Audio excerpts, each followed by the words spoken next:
یا رب صل وسلم دائما ابدا علی حبیبک خیر الخلق کلہم۔ تفسیر معارف القرآن میں امام بغوی رحمۃ اللہ علیہ نے سند کے ساتھ ایک حدیث نقل فرمائی ہے کہ آقا علیہ السلام نے فرمایا کہ حق تعالیٰ کا فرمان ہے کہ جو شخص ہر نماز کے بعد سورہ فاتحہ اور آیت الکرسی اور سورہ آل عمران کی 2 آیتیں،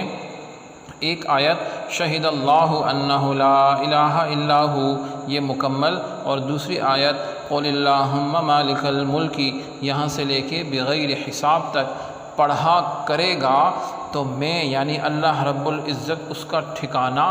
جنت میں بنا دوں گا اور اس کے لیے اپنے حظیرۃ القدس میں جگہ دوں گا یعنی رحمت خاص میں، اور ہر روز اس کی طرف 70 مرتبہ نظر رحمت کروں گا، اس کی 70 حاجتیں پوری کروں گا اور ہر حاسد اور دشمن سے پناہ دوں گا